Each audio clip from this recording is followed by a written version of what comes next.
Bagyong Pepito, malapit nang tumama sa kalupaan, signal number 5, itinaas na sa ilang bahagi ng Hilaga at gitnang Luzon.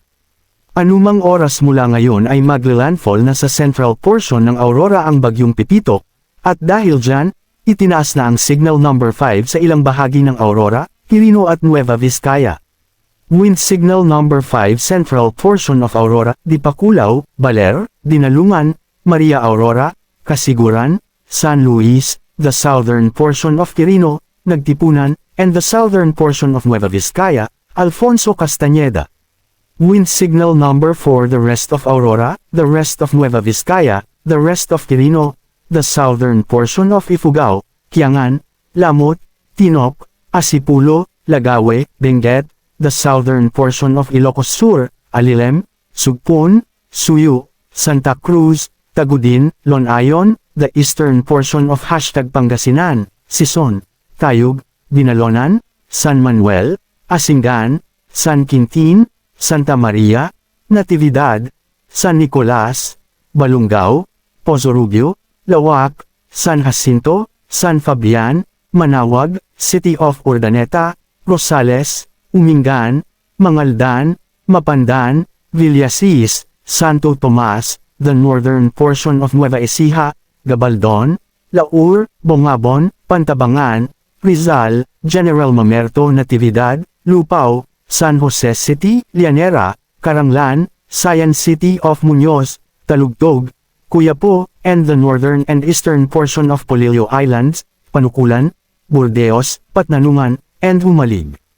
Wind signal number 2 southern portion of Isabela, San Agustin, Jones, Etiague, San Guillermo, Angadanan, Alicia, San Mateo, Ramon, San Isidro, City of Santiago, Cordon, Dinapigue, Rojas, San Manuel, Aurora, Cabatuan, City of Kawayan, Luna, the rest of Ifugao, Mountain Province, the southern portion of Abra, Tubu, Luba, Pilar, Villaviciosa, San Isidro, Pidigan, Langiden, San Quintin, Bangged, Manabo, the rest of Ilocos Sur, the rest of Pangasinan, the northern and eastern portions of Tarlac, Paniqui, La Paz, Moncada, City of Tarlac, Girona, Pura, San Clemente, Santa Ignacia, Victoria, Camiling, Concepcion, Ramos, San Manuel, Anao, the rest of Nueva Ecija, the northern portion of Bulacan,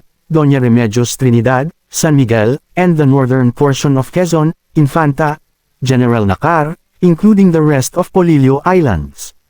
Wind signal number 2 rest of Isabela, the southwestern portion of mainland Cagayan, Enrile, Tuao, Solana, Tuguegarao City, Tiat, Rizal, Kalinga, the southern portion of Apayao, Conor, Cabugao, the rest of Abra, Ilocos Norte, Zambales, Bataan,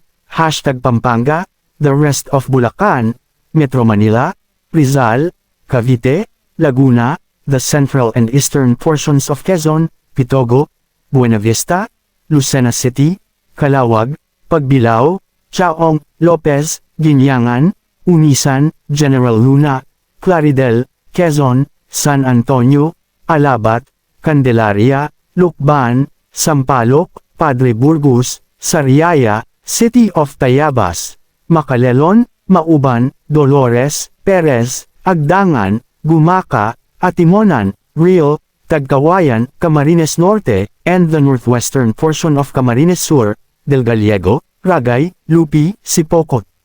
Wind signal number 1, rest of mainland Cagayan, the rest of Apayao, Batangas, the northern portion of Occidental Mindoro, Abra de Ilog, Palwan, including Lubang Islands, the northern portion of Oriental Mindoro, Puerto Galera, San Teodoro, Nohan, Baku, Victoria, Socorro, Pinamalayan, Gloria, Pola, City of Calapan, the northwestern portion of Romblon, Banton, Corcuera, Concepcion, Marinduque, the rest of Quezon, the rest of Camarines Sur, Catanduanes, Albay, the northern portion of Sorsogon, Donsol, Pilar, Castilla, City of Sorsogon, Prieto Diaz, and Berrios Island.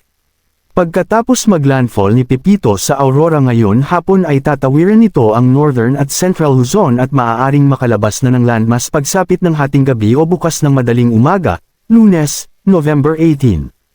Magpapatuloy sa pagkilos pahilagang kanluran si Pepito hanggang sa makalabas ito ng PAR pagsapit ng tanghali o hapon sa Lunes.